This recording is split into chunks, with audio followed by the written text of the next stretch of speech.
السلام علیکم ورحمۃ اللہ وبرکاتہ۔ الحمد للہ وحدہ والصلاة والسلام علی من لا نبی بعدہ وعلی آلہ واصحابہ اجمعین ومن تبعہم بإحسان الی یوم الدین، اما بعد۔ وعن عبد اللہ بن عمرو بن العاص رضی اللہ عنہما عن النبی صلی اللہ علیہ وسلم قال: رضا اللہ فی رضا الوالدین وسخط اللہ فی سخط الوالدین، اخرجہ الترمذی وصححہ ابن حبان والحاکم۔ رب اشرح لی صدری ویسر لی امری واحلل عقدۃ من لسانی یفقہوا قولی، رب زدنی علما سبحانک لا علم لنا الا ما علمتنا انک انت العلیم الحکیم۔ ہر قسم کی حمد و ثنا بزرگی و برتری اس رب کائنات کے لیے لائق و زیبا ہے جو تمام جہانوں کا بنانے والا ہے اور تمام مخلوقات کا پالنے والا ہے۔ درود و سلام ہمارے آخری نبی احمد مصطفیٰ محمد رسول اللہ صلی اللہ علیہ وسلم پر۔ اللہم صلی وسلم وبارک علی نبینا محمد۔ تو عزیز طالبات، الحمدللہ ڈپلومہ کورس کے اس حدیث کلاس میں آپ سب کا تہہ دل سے استقبال ہے۔ تو ہم نے پچھلے درسوں میں بھی بلوغ المرام کا جو آخری باب ہے اس سے ہم حدیثیں پڑھ رہے تھے کتاب الجامع سے۔ تو ابھی میں نے آپ کے سامنے جو حدیث سنائی اس کا ترجمہ ہے۔ حضرت عبداللہ بن عمرو بن عاص رضی اللہ عنہ نبی کریم صلی اللہ علیہ وسلم سے بیان فرماتے ہیں کہ نبی کریم صلی اللہ علیہ وسلم کا ارشاد ہے: اللہ کی رضا والدین کی رضا میں ہے اور اللہ کی ناراضی والدین کی ناراضی میں ہے۔ اس حدیث کو امام ترمذی نے روایت کیا ہے، جبکہ امام ابن حبان اور امام حاکم نے اس کو صحیح کہا ہے۔ ابن حجر رحمہ اللہ کہتے ہیں اس حدیث میں جو بات بیان کی گئی ہے وہ یہ کہ والدین کو راضی رکھا جائے، والدین کو خوش رکھا جائے اور انہیں ناراض نہ کیا جائے۔ آئیے اس تعلق سے کچھ تفصیل دیکھتے ہیں۔ سب سے پہلی بات تو یہ کہ ماں باپ کو تکلیف دینا، ناراض کرنا، پریشان کرنا، ان کا خیال نہ رکھنا، یہ اسلام میں بہت بری بات ہے۔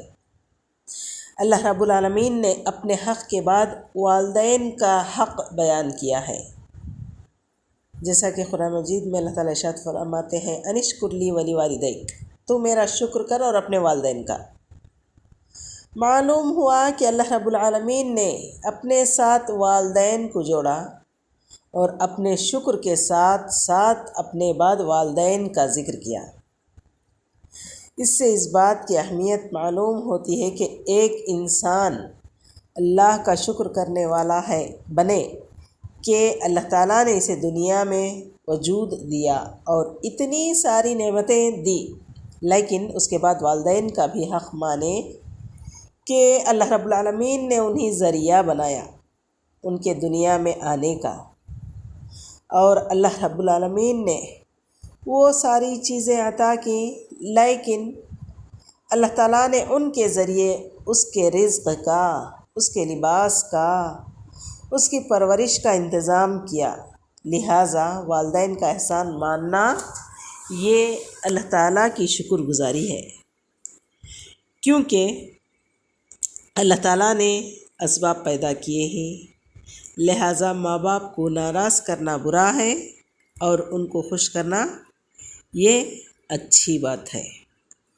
عبداللہ بن عمر رضی اللہ عنہما کہتے ہیں ایک آدمی اللہ کے رسول صلی اللہ علیہ وسلم کی خدمت میں حاضر ہوا، کہا کہ اے اللہ کے رسول صلی اللہ علیہ وسلم، میں آپ کے ساتھ جہاد میں جانے کا ارادہ رکھتا ہوں۔ ایک روایت کے الفاظ ہیں: میں آپ کے ساتھ ہجرت کرنے کے لیے، بیعت کرنے کے لیے آیا ہوں، اور میری چاہت بس اس میں یہی ہے کہ اللہ کی رضا مل جائے اور آخرت میں کامیاب ہو جاؤں۔ اور میں ایسے آیا ہوں کہ اپنے پیچھے اپنے ماں باپ کو روتا چھوڑ کے آیا ہوں۔ گویا کہ اس شخص نے یہ سمجھا کہ میں بہت بڑی قربانی دے کے آیا ہوں، مجھ کو واپس مت بھیجیے، میں اپنے اس مقصد میں سچا ہوں، تکلیف اٹھا کے جا رہا ہوں، ایسا نہیں کہ شوق کے لیے جا رہا ہوں۔ اللہ کے نبی کریم صلی اللہ علیہ وسلم نے اس شخص سے کہا، تو دونوں کے پاس واپس جا، یعنی اپنے والدین کے پاس واپس جا ان کو جا کر ہنسا جیسے تو نے ان کو رلایا تھا، یعنی تو ان کو رلا کے آیا، یہ اچھی بات نہیں ہے، جا کے تو ان کو خوش رکھ۔ اس حدیث کو ابن حبان، ابو داؤد، امام احمد نسائی اور حاکم نے روایت کیا ہے، اور الفاظ ابن ماجہ کے ہیں۔ شیخ الالبانی رحمہ اللہ نے اس کو کہا کہ یہ حدیث صحیح ہے۔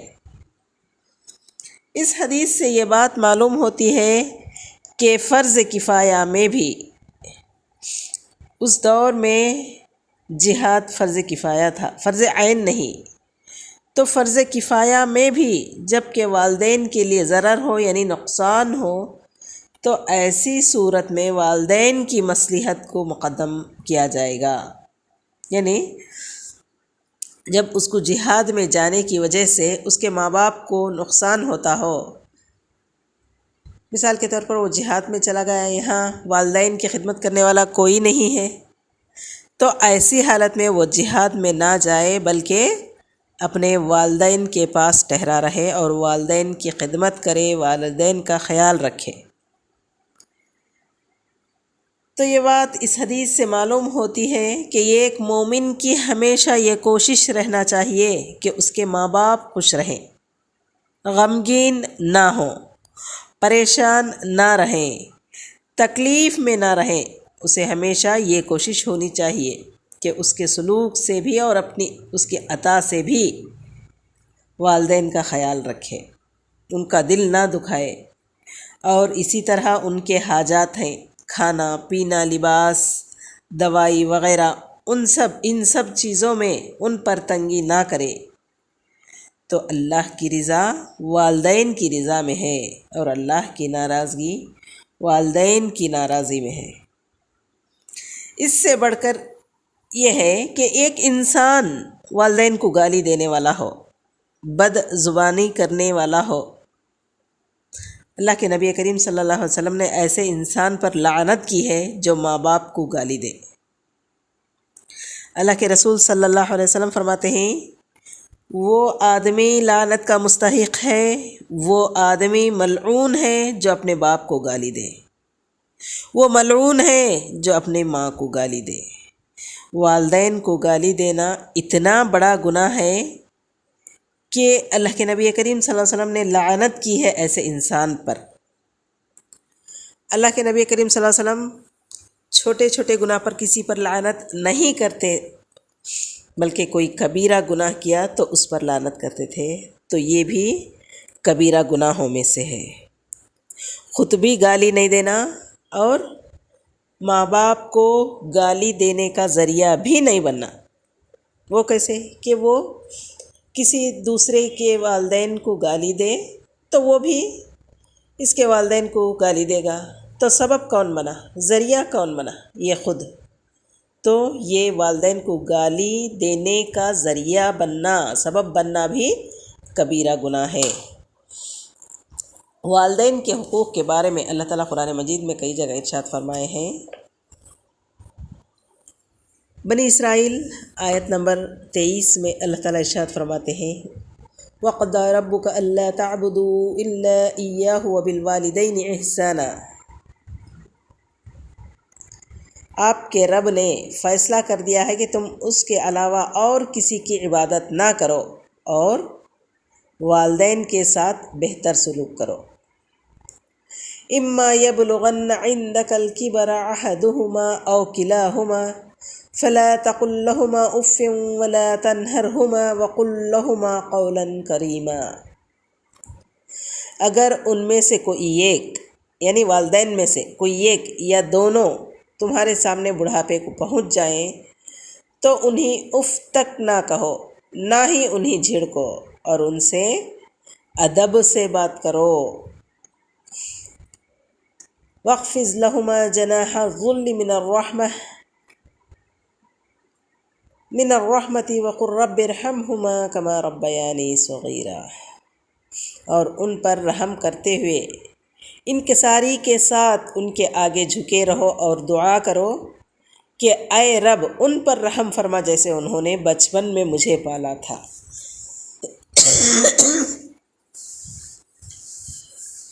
تو خود ان کی خدمت کرتا رہے، ان کو اف تک نہ کہے، اور ساتھ میں دعا بھی کرتا رہے اللہ تعالیٰ سے کہ ان پر رحم فرما۔ تو ان آیتوں سے ہمیں یہ بات معلوم ہوتی ہے کہ والدین کی کیا عظمت ہے، والدین کی کے ساتھ کیسا سلوک کرنا ہے۔ اور ایک جگہ اللہ تعالیٰ سورہ لقمان آیت نمبر 14 میں ارشاد فرماتے ہیں وَوَصَّيْنَا الْإِنسَانَ بِوَالِدَيْهِ حَمَلَتْهُ أُمُّهُ وَهْنًا عَلَى وَهْنٍ وَفِصَالُهُ فِي عَامَيْنِ أَنِ اشْكُرْ لِي وَلِوَالِدَيْكَ إِلَيَّ الْمَصِيرُ۔ اور ہم نے انسان کو اپنے والدین سے حسن سلوک کا تاکیدی حکم دیا۔ اس کی ماں نے کمزوری سہتے ہوئے اسے اٹھائے رکھا اور 2 سال اس کے دودھ چھڑانے میں لگے۔ میرا شکر ادا کرو اور اپنے والدین کا بھی میرے پاس ہی لوٹ کر آنا ہے۔ دیکھیے اس میں اللہ تعالیٰ والدین کے ساتھ حسن سلوک کا حکم دے ہیں، اور ساتھ میں ماں جو بھی اپنی کمزوری کے باوجود اولاد کو اپنے اٹھائے رکھتی ہے، برداشت کرتی ہے اور 2 سال تک اپنے سینے سے چمٹائے رکھتی ہے، تو اسی کا ذکر اللہ تعالیٰ کرتے ہیں۔ تو ان سب آیتوں سے ہمیں یہ بات سمجھ میں آ گئی ہوگی کہ اللہ تعالیٰ کے پاس اللہ تعالیٰ نے اپنے بعد والدین کے شکر کا بتلایا ہے، اور والدین کے حقوق اس میں کتنے واضح انداز میں بتا دیے ہیں۔ اچھا، اس کا ایک اور پہلو ہے، وہ کیا کہ کیا ہم ہر معاملے میں والدین کا حکم مانیں؟ ہر حال میں، ہر معاملات میں والدین کا حکم مانیں؟ دیکھیے دلیل آگے اللہ تعالیٰ ارشاد فرماتے ہیں وَإِن جَاهَدَاكَ عَلَىٰ أَن تُشْرِكَ بِي مَا لَيْسَ لَكَ بِهِ عِلْمٌ فَلَا تُطِعْهُمَا وَصَاحِبْهُمَا فِي الدُّنْيَا مَعْرُوفًا وَاتَّبِعْ سَبِيلَ مَنْ أَنَابَ إِلَيَّ ثُمَّ إِلَيَّ مَرْجِعُكُمْ فَأُنَبِّئُكُمْ بِمَا كُنْتُمْ تَعْمَلُونَ۔ اور اگر وہ تجھ پر دباؤ ڈالیں، یعنی والدین اولاد پر دباؤ ڈالیں کہ تو میرے ساتھ شریک کرے جس کا تجھے علم نہیں، تو ان کا کہنا نہ ماننا۔ دیکھیے اللہ تعالیٰ یہاں فرماتے ہیں کہ اگر والدین شرک کرنے کو کہیں تو ان کا کہنا نہ ماننا۔ پہلی آیت میں اللہ تعالیٰ کیا فرمائے تھے کہ والدین کے ساتھ حسن سلوک کرو، یہ تاکید کیے تھے، اور شکر ادا کرو۔ اللہ تعالیٰ فرمائے کہ میرا بھی شکر ادا کرو اور اپنے والدین کا بھی شکر ادا کرو، مگر ساتھ ہی فرماتے ہیں آگے اللہ تعالیٰ ارشاد فرماتے ہیں کہ اگر والدین شرک کے لیے کہیں، شرک کرنے کو کہیں تو ان کا کہنا نہ ماننا، البتہ دنیاوی معاملات میں ان سے بھلائی کے ساتھ رفاقت کرنا، مگر اتباع اس شخص کی راہ کی کرنا جس نے میری طرف رجوع کیا ہو، پھر تمہیں میرے پاس ہی لوٹ کر آنا ہے تو میں تمہیں بتا دوں گا جو کچھ تم کیا کرتے تھے۔ یعنی دنیاوی معاملات میں تو ان کے ساتھ حسن سلوک کرو، مگر دینی معاملات میں اگر ماں باپ تمہیں شرک کرنے کے لیے کہیں یا کوئی بدعت کرتے ہو ماں باپ تو اس کے لیے تمہیں مجبور کریں تو ان کا کہنا نہ مانو، بلکہ اس شخص کا یعنی نبی کریم صلی اللہ علیہ وسلم نے جو احادیث میں ہم کو بات بتائی ہے اس پر عمل کریں۔ اللہ تعالیٰ یہاں فرماتے ہیں۔ تو یہ تھا دوسرا پہلو۔ پہلے تو اللہ والدین کی فرما برداری کرنے کا بتائے ہیں، اس کے بعد آگے اللہ تعالیٰ بتائے ہیں کہ کن کن چیزوں میں اللہ تعالیٰ والدین کی فرما برداری کرنا ہے اور کن چیزوں میں والدین کا کہنا نہیں ماننا ہے۔ تو الحمدللہ یہ تھا اس حدیث کا خلاصہ۔ تو اللہ تعالیٰ سے ہم دعا کرتے ہیں کہ اللہ تعالیٰ ہم کو والدین کے ساتھ حسن سلوک کرنے کی، جن کے بھی والدین ہیں ان کو چاہیے کہ والدین کے ساتھ حسن سلوک کریں، اور جن کے والدین ہم میں سے گزر گئے ہیں، اس دنیا سے جا چکے ہیں، جو خبروں میں ہیں، اللہ تعالیٰ ان کی مغفرت فرمائے، ان کے درجات کو بلند فرمائے، ان کے قبروں کو جنت کے نور سے منور کر دے، اور ان کی قبروں کو جنت کے باغیچوں میں سے ایک باغیچہ بنا دے۔ آمین ثم آمین۔ وآخر دعوانا ان الحمد للہ رب العالمین۔ والسلام علیکم ورحمۃ اللہ وبرکاتہ۔